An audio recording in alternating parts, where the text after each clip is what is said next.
Salut, soyez la bienvenue à l'émission d'aujourd'hui. C'est pour moi une joie. Nous allons parler d'un sujet qui me tient à cœur. C'est un sujet qui vise à encourager. Je pense que j'aime encourager les gens. C'est peut-être un don de Dieu. Vous savez, chacun a son don. Et je pense que le Seigneur m'a donné un don qui est le don de l'encouragement, je peux le dire comme ça. Et je bénis le Seigneur pour cela. Alléluia. Le diable était menteur. Le diable était menteur. C'est parce que lorsque tu lis la parole de Dieu et que tu découvres le plan de Dieu pour l'être humain, tu réalises en fait que le diable s'est pas mal joué de nous. Toutes ces années-là, il nous vend l'illusion et le mensonge. Et ça m'énerve. C'est la raison pour laquelle quand je vois ce que Dieu dit, je dis non, Seigneur, laisse-moi, je vais aller expliquer ce que ta parole dit en fait. Alléluia. Donc aujourd'hui, notre sujet, nous allons parler du syndrome de je n'ai personne. Ça, c'est un autre mensonge de l'ennemi. Le syndrome de je n'ai personne, c'est un syndrome. C'est un syndrome, même je pense que les champions du syndrome, là même, c'est l'homme noir. C'est nous les Africains. Le syndrome de je n'ai personne. C'est de cela que nous allons parler. Tu te dis, mais FIFA, de quoi tu parles, syndrome?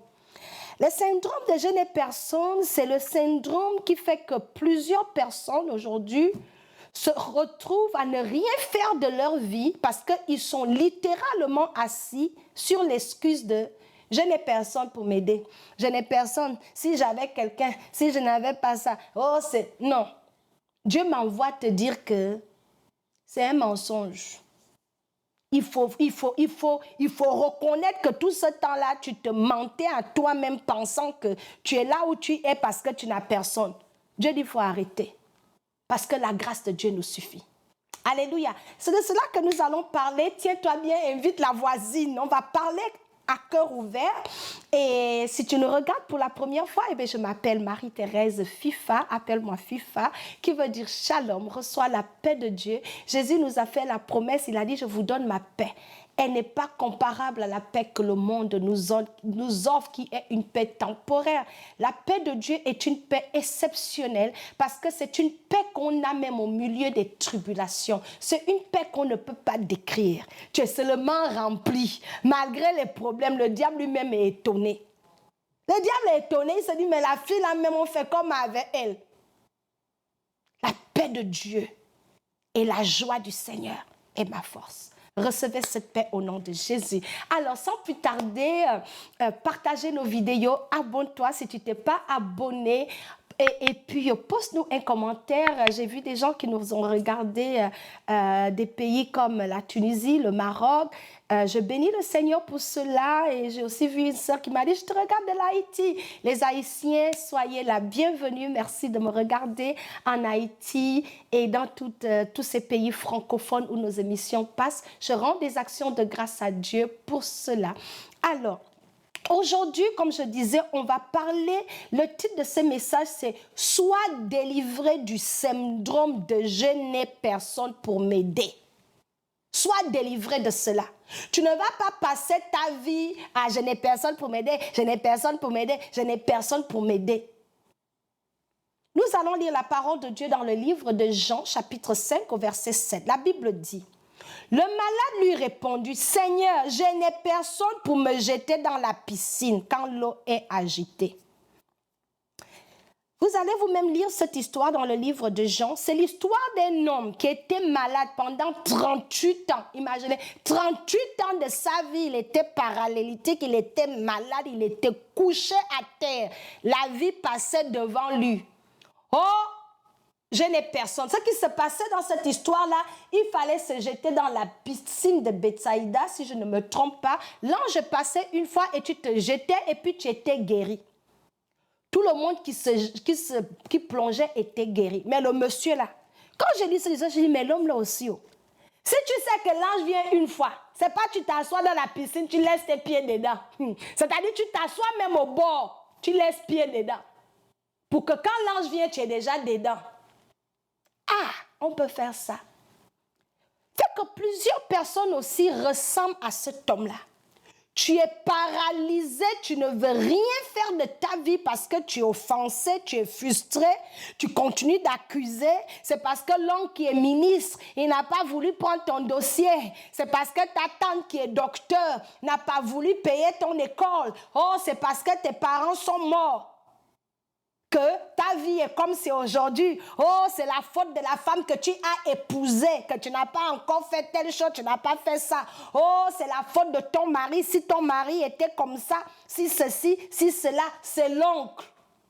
Oh, c'est le gouvernement, notre gouvernement, ils ne veulent pas aider, nous sommes foutus à cause du gouvernement, les autorités de ce pays. C'est le pays où je suis né. Personne ne peut m'aider dans ce pays. Je n'ai pas de connexion. Je ne suis pas née dans une famille X, dans une famille Y. Non, il faut laisser tout ça. Je suis venue te dire d'être délivré de cet esprit-là. Si personne ne peut t'aider, mon frère, aide-toi toi-même. Si tu as déjà vu que personne ne peut t'aider dans ton pays, dans ta famille où tu es, que tu n'as personne, hein? Aide-toi toi-même.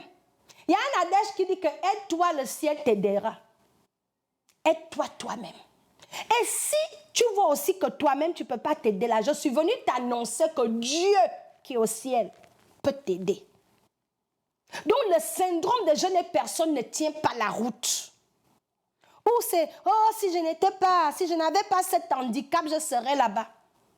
J'ai suivi un handicapé, le monsieur n'a que le tronc en fait. Il n'a pas les pieds. Tout ça est coupé. Tout ce qui lui reste, c'est son tronc et ses mains. Il est marié, il est papa des enfants, il est devenu un évangéliste international qui est en train de toucher les vies. Je vais vous mettre son nom ici, vous allez peut-être le suivre. Ça, c'est quelqu'un que la vie a condamné. Mais pourtant, son influence, le nombre de personnes qui sont venues à Jésus à cause de lui, là, c'est beaucoup comme ça. Toi, tu as pied, tu as main, tu as tout ce qu'il faut là, mais tu es assise.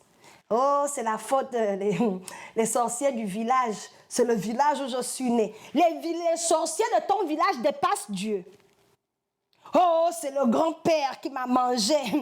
C'est la grand-mère, la sorcière qui nous mange. Vous pensez que la sorcellerie de votre grand-mère dépasse la puissance du Dieu qui a créé la grand-mère? Non, soyons réalistes. Ce que j'ai compris, c'est qu'en fait, ces excuses-là, ce syndrome-là, justifie seulement notre statu quo. C'est-à-dire toi-même, tu es résolu que tu ne veux rien faire. Donc, pour bien faire asseoir ce manque de volonté-là, tu préfères mettre le fardeau sur l'oncle, sur la tante, parce que mes parents, parce que tu es orphelin. Il y a plein d'orphelins qui ont réussi. Il y a certaines personnes, parce qu'ils n'avaient personne pour les aider là, ils se sont battus pour faire quelque chose de leur vie. Pourquoi tu n'es pas de ce groupe-là? S'il n'y a personne pour t'aider, ma soeur, aide-toi. Je vais lire la parole de Dieu. Dans le livre de 1 Roi, chapitre 6, verset 27, je vais paraphraser pour gagner en temps, vous allez lire vous-même. Il y avait la famine en Samarie, une grosse famine. Et cette famine-là a créé l'inflation dans le pays. Le coût de vie était élevé à un point qui était que, hey, est-ce qu'on va s'en sortir?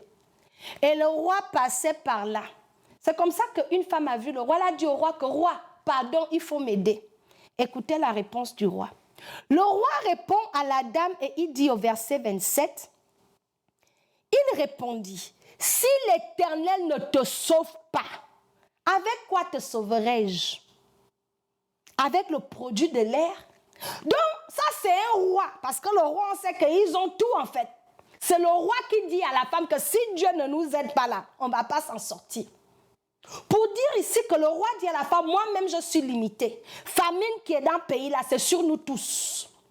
Je ne suis pas Dieu pour t'aider. Il n'y a que Dieu qui peut t'aider. Donc, pour m'amener à mon deuxième point, qui est de dire que même si les gens doivent nous aider là toute une vie, les gens qui nous aident aussi là, eux-mêmes ils ont leurs problèmes. Les gens qui nous aident aussi là, eux-mêmes aussi sont frappés par l'inflation. Les gens qui doivent nous aider là, eux-mêmes aussi ils ont leurs factures, ils ont leurs problèmes. Ils ne sont pas responsables de toi en fait. Et ils ne sont pas aussi obligés de t'aider. Mieux vaut accepter ça comme ça va t'aider. Ça va te choquer, mais au moins ça va te réveiller. Parce que si tu vois ça comme ça, tu seras obligé de dire mieux je fais quelque chose de ma vie. Parce que les gens qui t'aident peuvent aussi être dans des tombages. Et ils ne peuvent pas t'aider toute leur vie. Enfin, soyons réalistes. Tous les jours, mon frère, il t'a aidé une fois. Qu'est-ce que tu as fait avec l'aide là? Toute une vie. Et les gens qui nous aident même aussi sont fatigués parce qu'on paye ces gens-là avec l'ingratitude. Le jour qu'on perce, on ne reconnaît pas qu'ils nous ont aidés un jour. On les oublie. Donc ces gens-là aussi, même leur cœur est devenu amer. Ça, c'est le roi qui dit à la femme, mais madame, si Dieu ne nous aide pas, qui va nous aider? Le roi.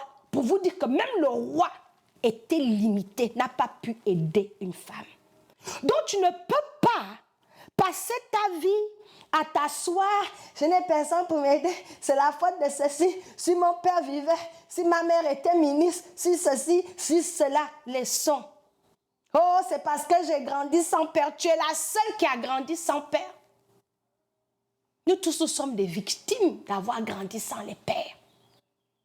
Sois délivré du syndrome de je n'ai personne. C'est juste l'excuse que le diable te donne pour dérober ta vie. Lève-toi, fais quelque chose. Je vais terminer ce message. En conclusion, je vais conclure avec la parole de Dieu. Alléluia.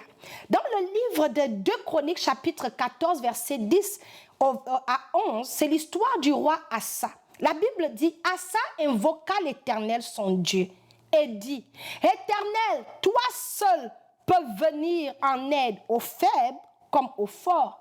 Viens à notre aide, Éternel, notre Dieu, car c'est sur toi que nous nous appuyons et nous sommes venus en ton nom contre cette multitude.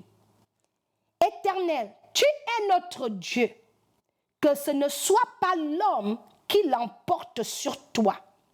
Au verset 11, la Bible dit, l'Éternel frappa les Éthiopiens sous les yeux d'Asa et de Juda. Et les Éthiopiens prirent la fuite. Vous pouvez vous-même lire la suite de l'histoire. Ça, c'est un roi qui n'avait personne pour l'aider.